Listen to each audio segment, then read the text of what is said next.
الكريم أما بعد فأعوذ بالله من الشيطان الرجيم بسم الله الرحمن الرحيم إنا أنزلنا إليك الكتاب بالحق لتحكم بين الناس بما أراك الله ولا تكن للخائنين خصيما واستغفر الله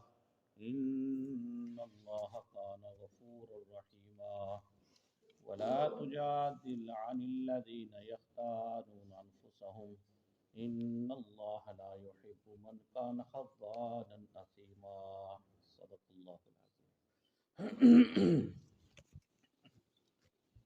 ان آیات کے اندر اللہ رب العزت نے منافقین کی ایک پلاننگ کو اللہ نے بے نقاب کیا۔ مدینہ منورہ کے اندر ایک خاندان تھا ابیرق، تو ان میں تین بھائی تھے، ایک کا نام تھا بشر،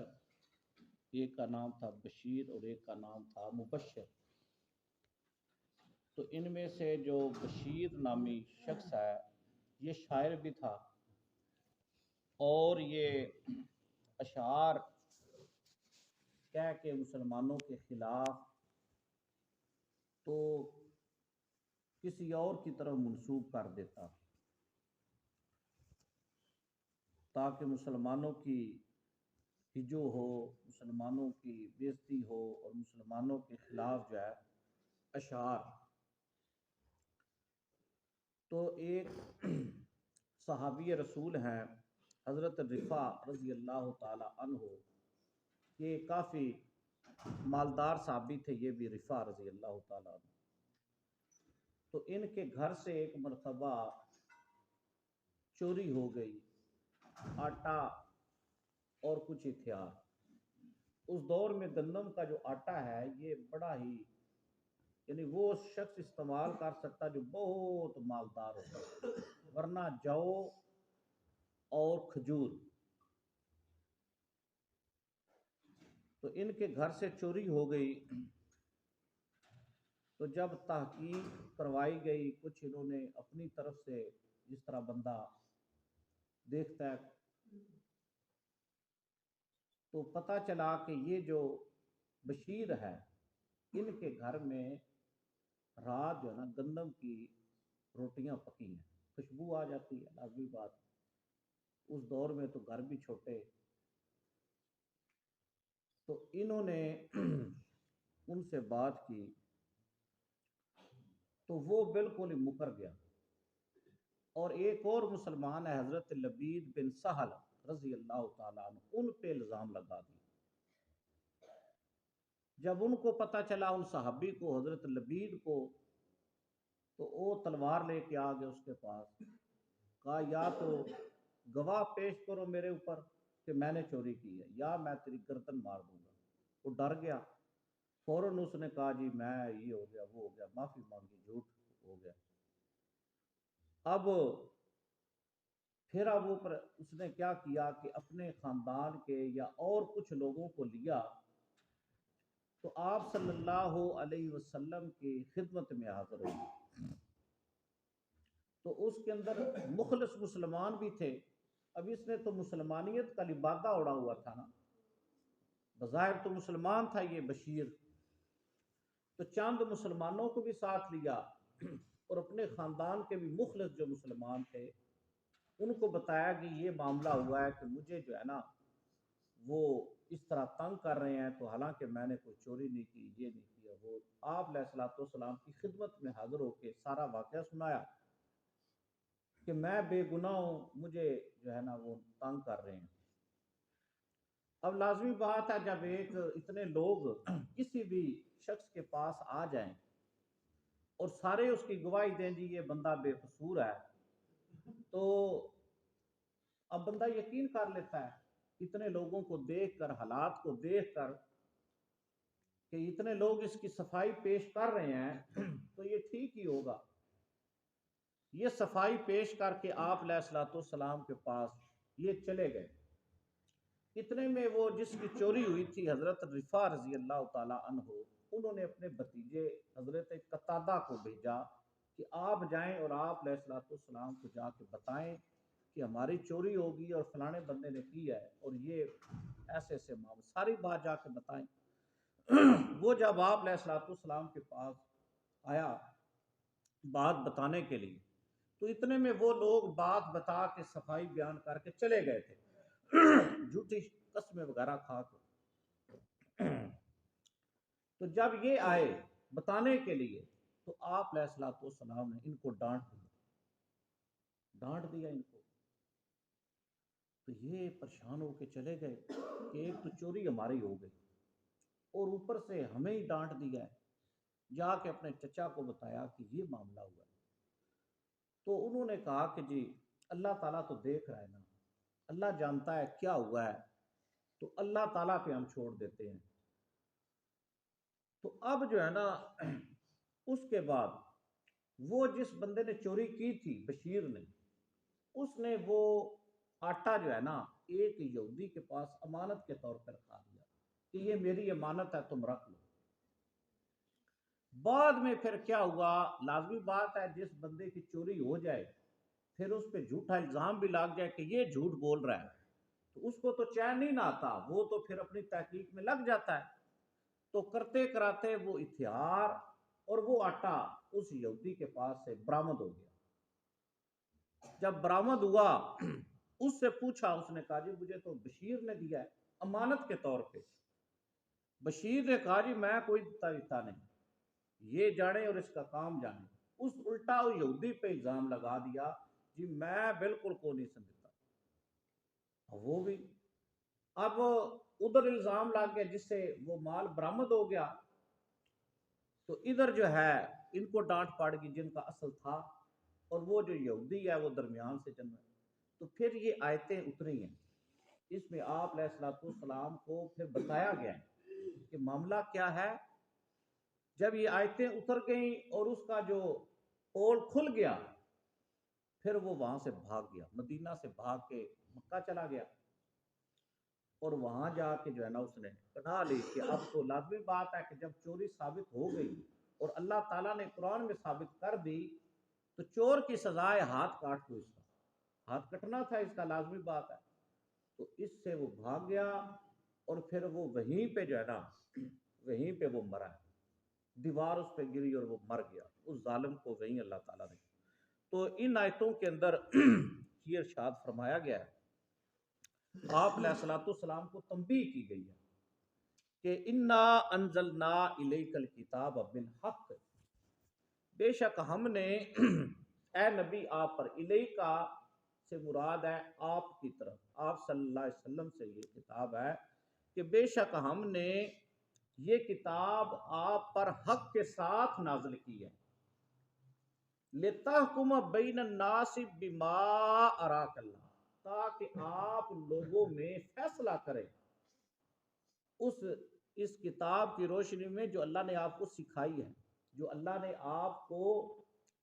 سمجھ عطا فرمائی ہے، آپ اس کی روشنی میں لوگوں میں فیصلہ کریں۔ صرف ایک بندے کی بات سن کے آپ فیصلہ نہ کریں، بلکہ آپ اس کی روشنی میں، قرآن کا فیصلہ کیا ہے کہ جب کوئی جھگڑا آپ کے پاس لاتا ہے نا، جھگڑا لاتا ہے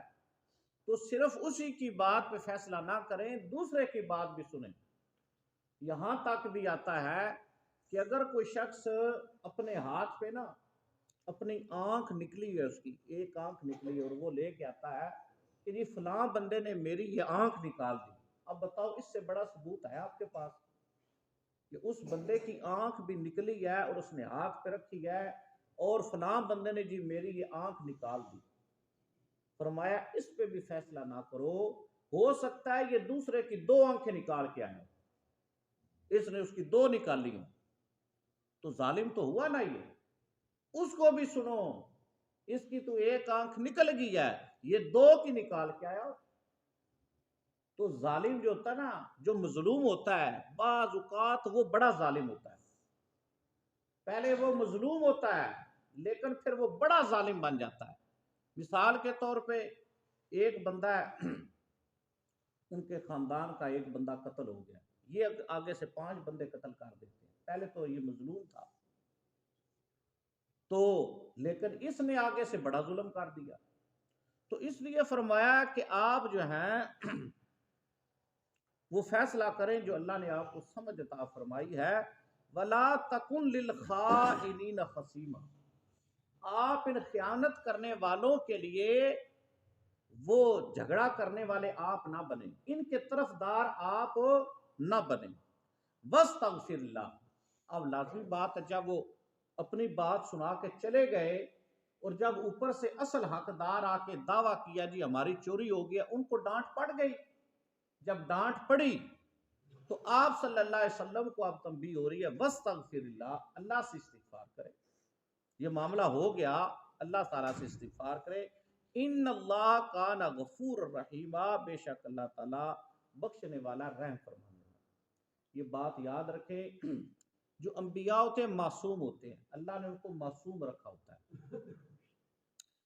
اگر کوئی نبی سے اجتہادی مسئلہ ایسا ہو جاتا ہے جس طرح یہاں ہو گیا، تو اللہ کی طرف سے تنبیہ آ جاتی ہے کہ آپ ایسا کریں، آپ اپنا فیصلہ تبدیل کر لیں۔ جس طرح اللہ آپ صلی اللہ علیہ وسلم نے ایک مرتبہ قسم کھا لی تھی کہ میں شہد نہیں کھاؤں گا، تو اللہ تعالیٰ نے آیتیں اتار دی، آپ نے کیوں یہ کیا؟ جس چیز کو اللہ نے حلال کیا ہے اس کو آپ نے اوپر حرام کیوں کیا ہے؟ ایک بندہ قسم کھاتا ہے یہ میں نہیں کھاؤں گا، گویا کہ وہ اپنے اوپر اس کو ناجائز قرار دے رہا ہے نا، نہیں کروں گا۔ تو قرآن پاک میں کچھ ایسے موقع ہیں جہاں پہ اللہ تعالیٰ نے آیتیں اتار دی اور آپ کو فرمایا یہ آپ نہ کریں، تو یہ بھی وہی ان میں سے موقع ہے۔ آگے فرمایا کہ وَلَا تُجَادِلْ عَنِ الَّذِينَ يَخْتَانُونَ أَنفُسَهُمْ، اور آپ مت جھگڑا کریں، جھگڑے سے مراد یہ آپ وکیل نہ بنیں ان لوگوں کے بارے میں جنہوں نے اپنے ساتھ خیانت کی ہے، یختانون انفسہم، جنہوں نے اپنے ساتھ خیانت کی ہے، آپ ان کے بارے میں مت جھگڑیں، ان کے وکیل مت بنیں۔ ان اللہ لا یحب من کان خوانا اثیما، بے شک اللہ تعالیٰ پسند نہیں کرتا خیانت کرنے والے گناہگار کو، اللہ ان کو پسند نہیں کرتا، اس لیے آپ بھی ان کی طرف سے مت وکیل بنے۔ یستخفون من الناس، وہ لوگوں سے تو چھپتے ہیں، لوگوں سے تو انہوں نے یہ بات کو چھپا لیا، ولا یستخفون من اللہ، اللہ سے نہیں چھپا سکتے، نہ اللہ سے چھپ سکتے ہیں۔ وَهُوَ مَعَهُمْ، اور وہ اللہ ان کے ساتھ ہے، ہر وقت ان کے ساتھ ہے۔ اِذْ يُبَيِّتُونَ مَا لَا يَرْضَى مِنَ الْقَوْلِ، جب وہ رات کو مشورے کرتے ہیں ایسی چیز کے بارے میں جس کو اللہ پسند نہیں کرتا، رات کو بیٹھ کے پلاننگیں کرتے ہیں، مشورے کرتے ہیں، کیا کریں، کس طریقے سے ہم یہ جو ہے اس سے پیچھے ہٹ جائیں، اپنے آپ کو بچا لیں، مدعا دوسرے پہ ڈال دیں، تو یہ ساری باتیں فرمایا اللہ اس کو پسند نہیں کرتا۔ وَقَانَ اللَّهُ بِمَا يَعْمَلُونَ مُحِيطًا، اللہ تعالیٰ جو کچھ وہ کرتے ہیں اللہ تعالیٰ اس کو احاطہ کرنے والا ہے،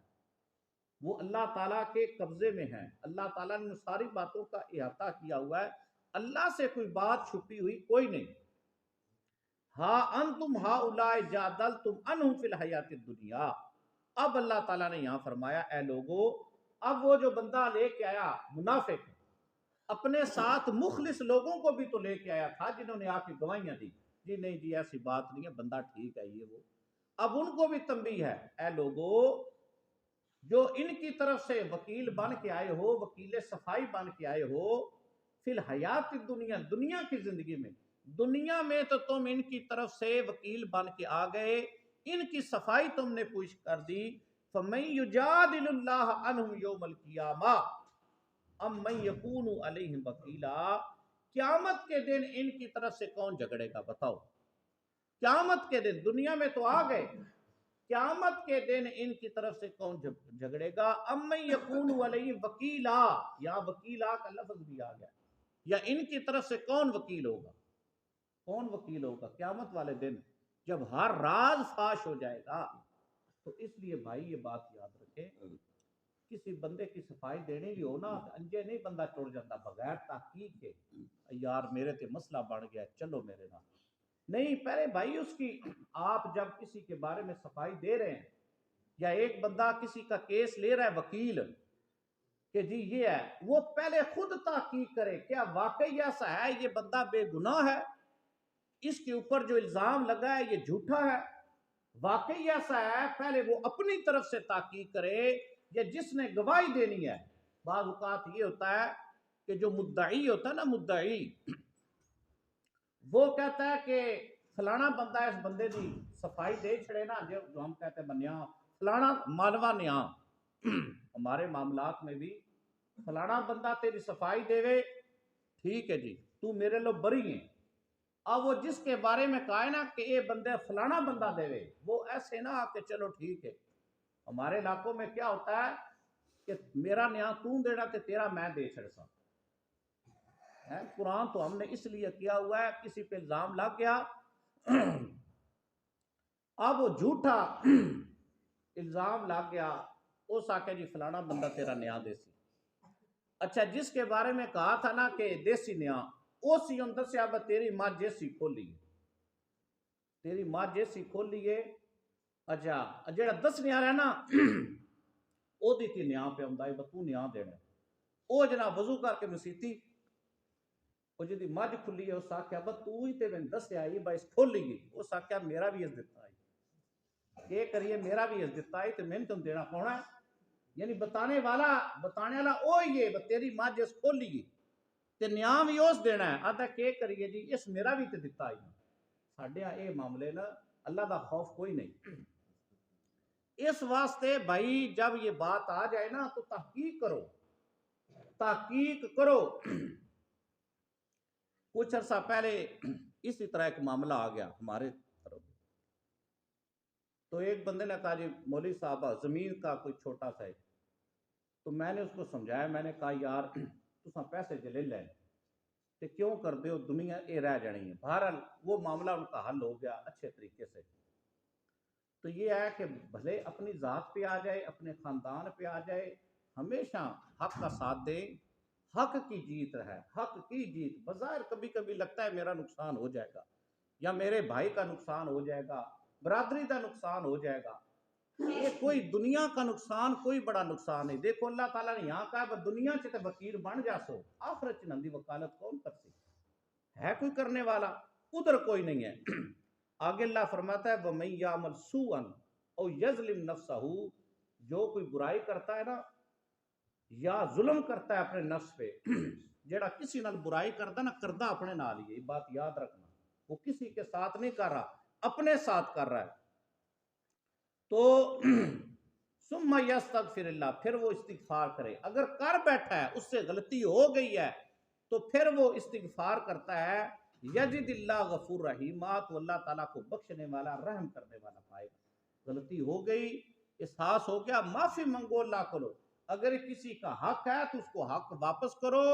صاحب حق کو واپس کرو، اس سے بھی جا کے معافی مانگو، بخشوا لو، اللہ سے معافی مانگ لو۔ دنیا میں تو انسان یہ کر سکتا ہے، جب دنیا میں معافی مانگ لی، اللہ کو راضی کر لیا ہے، صاحب حق اس کا حق دے دیا، یہ دنیا کے اندر ہی تمہارا کیس حل ہو گیا، ادھر کیس حل ہو گیا تو کام ٹھیک ہے، ادھر بھائی جا کے کام مسئلہ خراب ہو جائے گا۔ اللہ تعالیٰ سے دعا، اللہ تعالیٰ ہمیں عمل کی توفیق دے۔